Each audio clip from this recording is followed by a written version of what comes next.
Our community counts on it. Even though we are not known for it, they're not necessarily thinking that it takes courage to care. It does. It takes courage to care for something or someone that you don't understand what they're dealing with and to connect with them. It takes courage to advocate on that person's behalf, especially when there's a need. It does take courage to, sometimes in the face of other healthcare providers, to say, you know what, you guys, we need to talk. We need to all get in a room and talk, because we're saying different things to the family and it's confusing for them. We have a great deal of responsibility, authority, and accountability. So given those things, we have to overlay it with the courage, because otherwise we wouldn't be responsible, we wouldn't have authority, and we wouldn't be accountable. You all right back there? I got a room full of nurses to help. Nurses have a responsibility to be role models and mentors. Somebody's looking at you. Again, you don't have to have that manager title. Someone's looking at you. One of 64 residents from CHLA is here today. What's the most nerve-wracking part about me presenting in front of her? She's got 63 friends back at the hospital. And my guess, chances are she's going to say, what happened here? So it better be good, right? Help me. But what it comes down to is people are looking at us. I often say, what you permit, you promote. What you permit, you promote. So you may not be saying, I think that collegiality is important. But if you permit incivility, it makes me wonder about what you're promoting, because it's not collegiality. Make sense? So when we think about what is permitted and look at our role models, it should make us call into question, is this the behavior that we want to see? Does this exemplify courage, care, compassion, and all those other things that our profession's known for? We have multiple stakeholders. Everybody has a stake in patient care, from physicians to administrators to the vendors to everyone has a stake in the care. In addition to the fact that our environment is complex. And if you weren't sure about that complexity, listening to our previous speaker talk about what might happen just because of a change in vote, it makes you well aware that we need to be paying attention. We need to be astute, because at the end of our hands is a patient and family. So, why do I say all this? Let me lay the foundation real quick. We're a profession. And whether you want to acknowledge it or not, it's too bad, because you are. You are, there's a body of knowledge that you get when you went to school. You didn't go to school to be a respiratory therapist. You didn't go to school to be a dental hygienist. You didn't go to school to be a mixologist. You went to school to be a nurse. And so if the barista can consider themselves a professional,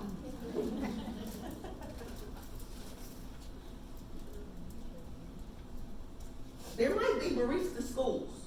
Yeah. However, nursing has been around for a very, very long time. And not just that you are a professional, it's important that you act professional. So, we do a public good. Barista. Now, if you're missing Starbucks in the morning, you might say they do a public good. Some without coffee, it's not pretty.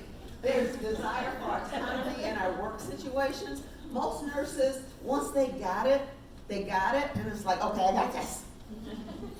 I went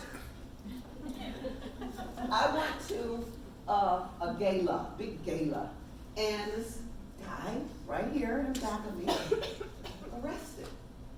I heard a cough, and the next thing you know, he was on the ground. His wife was next to him, but the nurse from all the way back there, raise your hand. The pretty dressed person, yes. From all the way back there, in her ball gown, leaped over the tables, straddled him, and started doing CPR.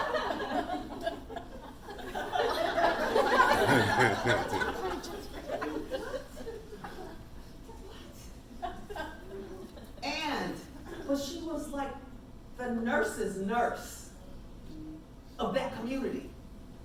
And so she was doing her superwoman nurse thing. And she's straddling this patient, and they were like, okay, I can take it. No! She did CPR for about an hour. That's superwoman. A little bit on the ridiculous side. However,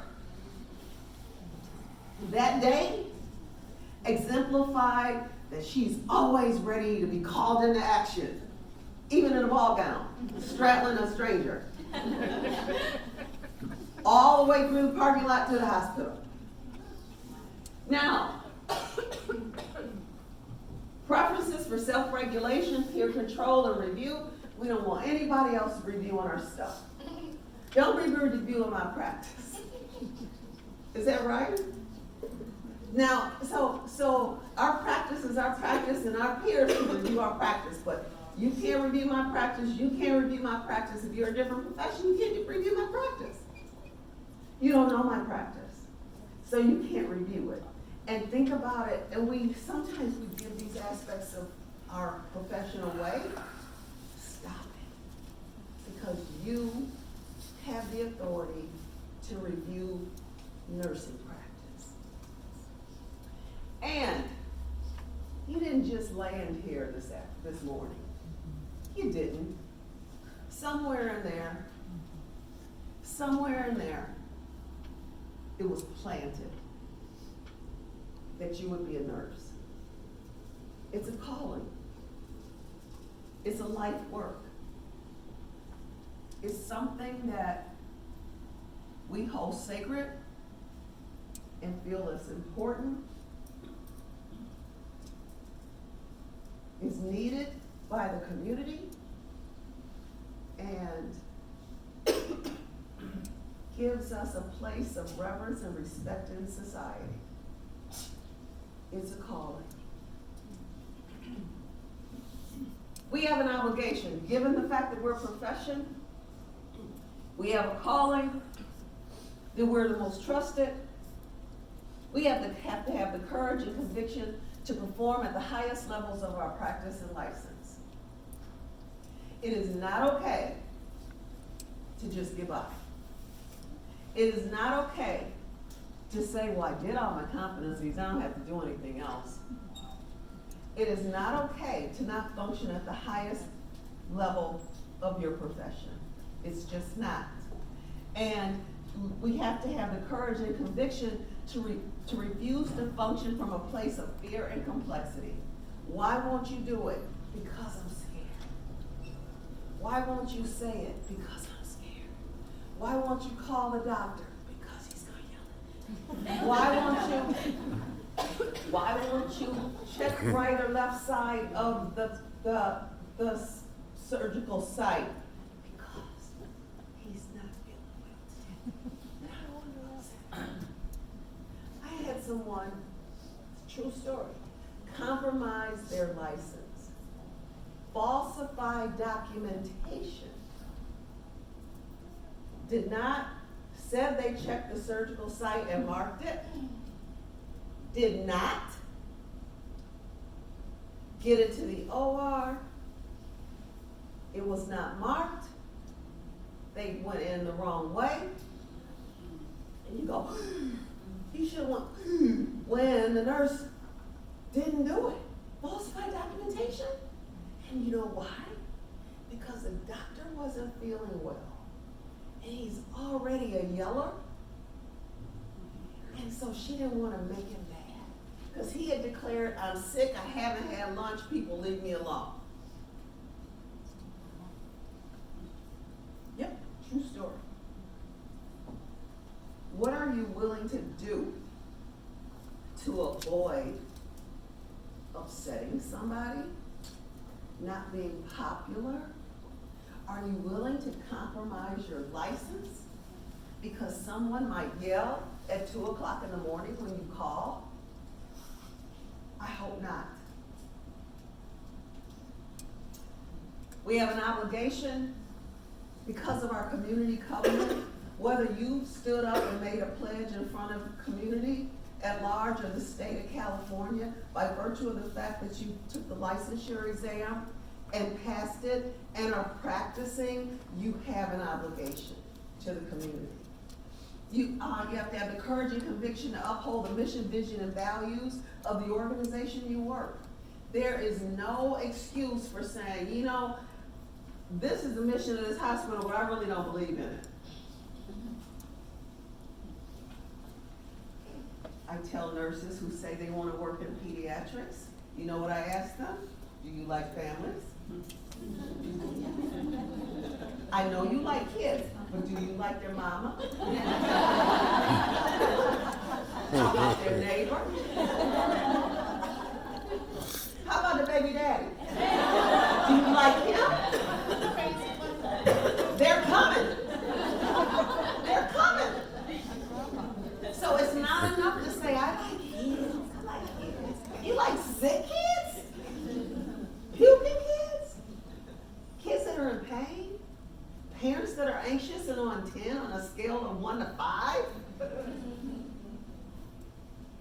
You have to have the courage and conviction to be responsible and accountable to, I changed this, I don't know what happened, to one another. Not just to the other members of the team, but to one another. And most of all, the courage and conviction to be responsible and accountable to yourself. Because so many times we don't know what we don't do because we don't tell anybody. Anybody wanted to take a certification exam, didn't tell anybody they were going to take it? You know anybody like that? Yep, I was one of them. I'm going to sneak away, take the exam, not tell anybody, and then come back, oh, I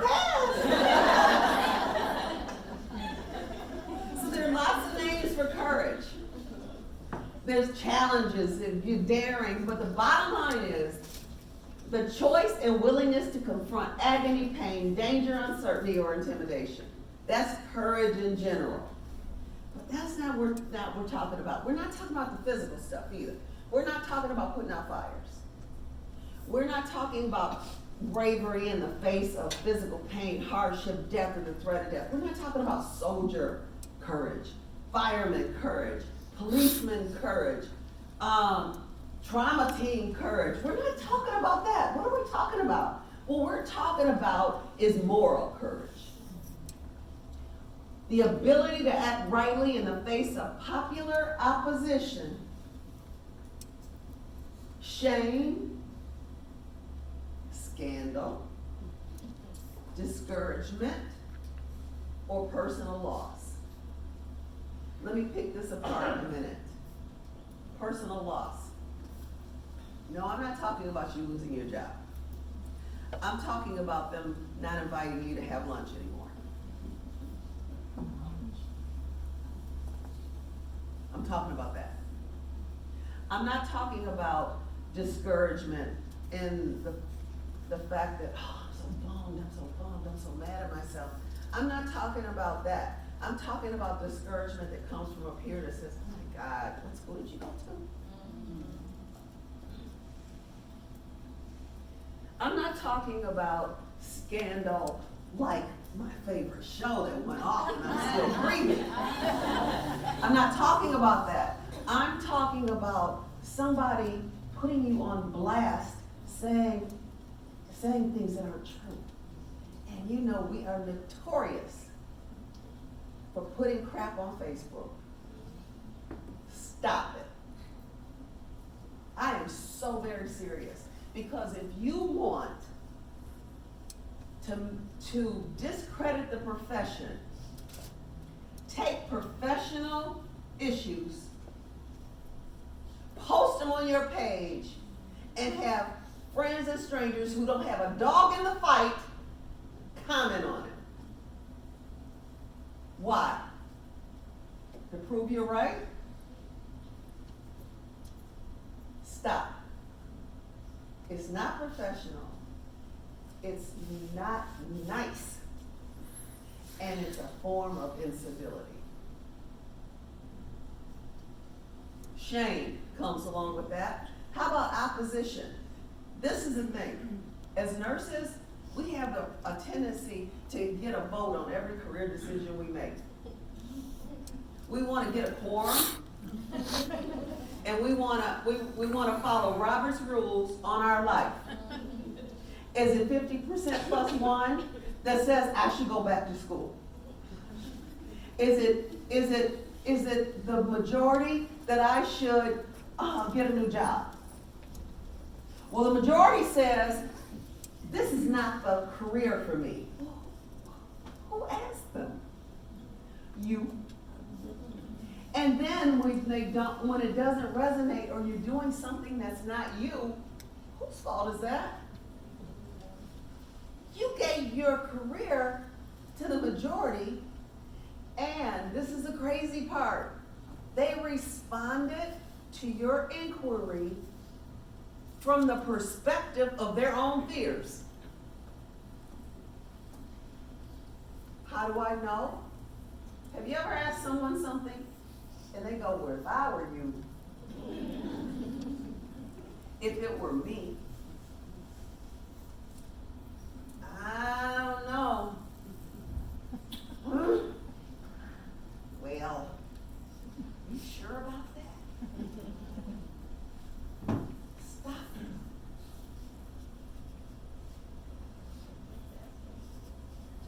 Mark Twain said, it's curious that physical courage should be so common in the world and moral courage so rare.